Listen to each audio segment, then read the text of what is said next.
ఆత్మవిశ్వాసం కలిగి ఉండండి. మహోన్నత విశ్వాసాల నుండి మహత్తర కార్యాలు సాధించబడతాయి.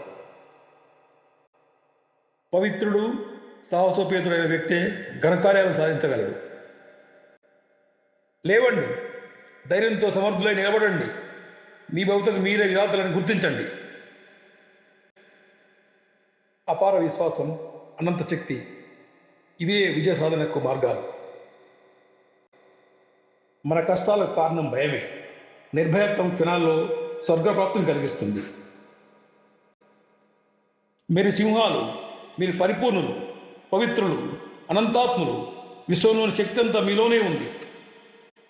బంధాల వలన బాధలు, లోభత్వం వస్తాయి. సహనం లేని వ్యక్తి ఎన్నటికీ విజయం పొందలేడు. విధేయతను మొదట అలవర్చుకోండి. సేవకుడిగా ఉండటం నేర్చుకుంటే నాయకుడే యోగ్యత లభిస్తుంది. మొదట మీరు పవిత్రులు కండి. ప్రపంచం అంతా పవిత్రంగా కనబడి తీరుతుంది.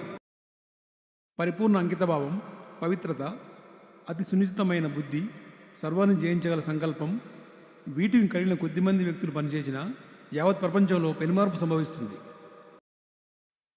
మంచి విషయాలు మనల్ని బలోపేతులుగా చేస్తాయి. మంచే మనిషికి జీవితాన్ని ప్రసాదిస్తుంది. చెడు మరణానికి మార్గం చూపిస్తుంది.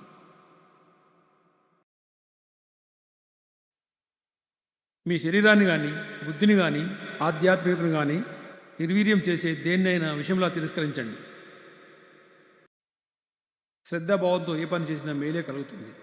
ఎంత చిన్న పనినైనా సవ్యంగా చేస్తే మహా అద్భుత ఫలితాన్ని ఇస్తుంది.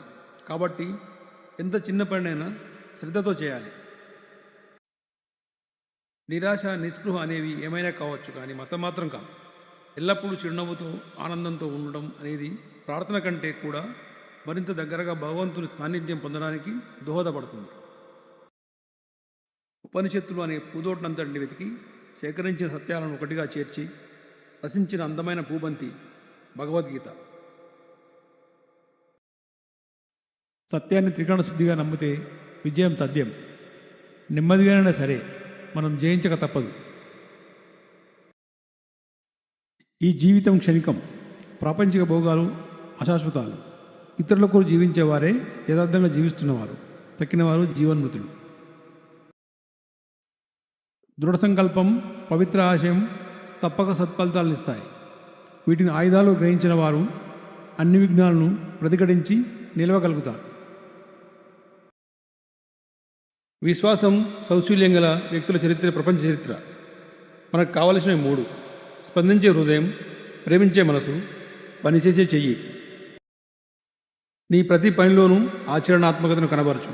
ఆచరణ కొరబడిన అనేక సిద్ధాంతాల వల్లే దేశం పూర్తిగా భ్రష్టపట్టింది. శీల సంపదను వృద్ధి చేసి, మనోబలాన్ని పెంపొందించి, బుద్ధిని వికసింపజేసి, స్వశక్తిలో విశ్వాసాన్ని పెంచే విద్యే మనకు కావాల్సింది. బలాన్ని స్మరించడమే బలహీనతల నుండి బయటపడే మార్గం, కానీ బలహీనమని బాధపడడం కాదు. ఇస్మంత ఆచరణ 20,000 టన్నుల వ్యర్థమైన మాటలతో సమానం.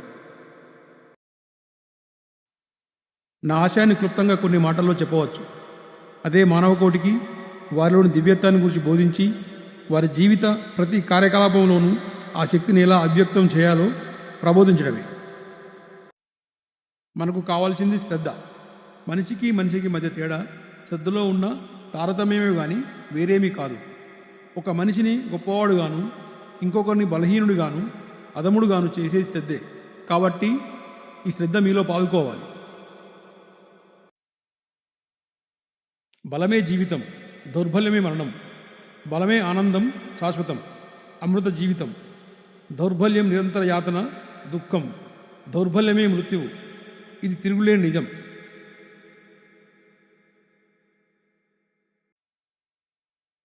ఓ మిత్రమా, నిన్ను దుఃఖితునిగా చేస్తున్నది ఏది? సర్వశక్తి నీలోనే ఉంది. ఓ శక్తిశాలి, నీ సర్వశక్తి స్వభావాన్ని వ్యక్తీకరించు. ఈ సమస్త లోకం నీకు పాదాక్రాంతమవుతుంది. శక్తివంతమైనది ఆత్మే కానీ జడపదార్థం కాదు. లేచి నిలబడు. ధైర్యంగా, బలిష్టంగా ఉండు. మొత్తం బాధ్యతనంతా నీ భుజస్కంధాల మీదనే వేసుకో. నీ భవిష్యత్తుకు నీవే బాధ్యుడవని తెలుసుకో. నీకు కావాల్సిన బలం, శక్తి అన్నీ నీలోనే ఉన్నాయి.